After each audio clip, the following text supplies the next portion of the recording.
সম্মানিত ভিউয়ার্স, আসসালামু আলাইকুম ওয়া রাহমাতুল্লাহি ওয়া বারাকাতুহু। আশা করি সবাই আল্লাহর অশেষ রহমতে ভালো আছেন, সুস্থ আছেন। এই চ্যানেলে আর একটি নতুন গুরুত্বপূর্ণ ভিডিওতে আপনাদের সবাইকে স্বাগতম। আজকে আলোচনা করব যে সুসংবাদ এমপিওভুক্ত শিক্ষকদের জন্য।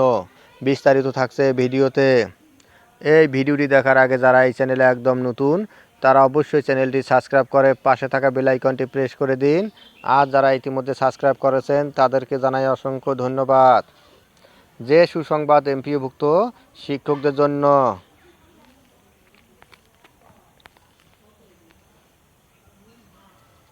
অবশেষে প্রথমবারের মতো এমপিওভুক্ত বেসরকারি শিক্ষকরা সরকার থেকে বেতনের মূল অংশ পাওয়া শিক্ষক বদলির সুযোগ পেতে যাচ্ছেন।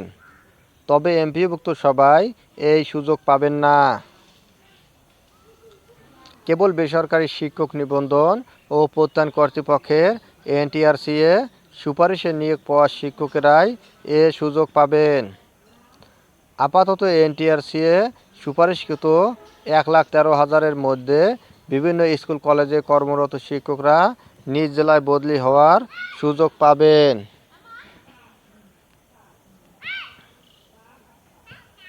শিক্ষা মন্ত্রণালয় সূত্রে জানা গেছে, বেসরকারি শিক্ষা প্রতিষ্ঠানে কর্মরত ইন্ডেক্সধারী শিক্ষকদের শূন্য পদের বিপরীতে বদলির ফাইল অনুমোদন দিয়েছেন শিক্ষা উপদেষ্টা ওয়াহিদ উদ্দিন মাহমুদ।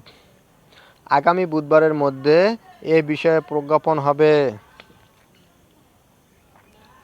এ বিষয়ে করা নীতিমালায় বলা হয়েছে, মাধ্যমিক ও উচ্চশিক্ষা অধিদপ্তরের মাওসি মহাপরিচালক এমপিওভুক্ত শিক্ষকদের বদলির আবেদন, আহ্বান, গ্রহণ ও নিষ্পত্তি করবেন।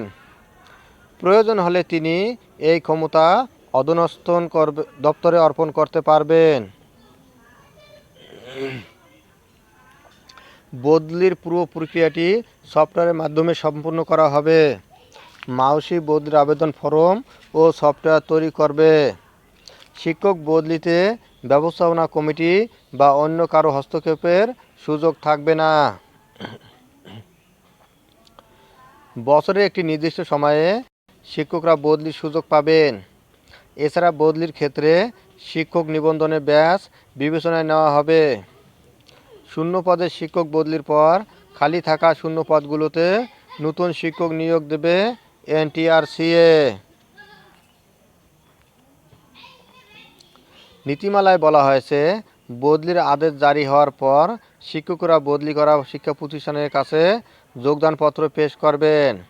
তারপর প্রতিষ্ঠান যোগদানপত্র গ্রহণ করে জেলা শিক্ষা কর্মকর্তাকে অবহিত করবেন। বদলির পরিপ্রেক্ষিতে এমপিওভুক্ত অংশের সরকারি অংশ, বেতন, অন্যান্য আর্থিক সুবিধা ও জ্যেষ্ঠতার ধারাবাহিকতা বজায় থাকবে। এই বদলির ক্ষেত্রে এনটিআরসি-এর আবেদনে উল্লেখিত স্থায়ী ঠিকানা থেকে দূরত্ব বিবেচনায় যিনি যত দূরে চাকরিরত আছেন তিনি বদলির জন্য অগ্রাধিকার পাবেন।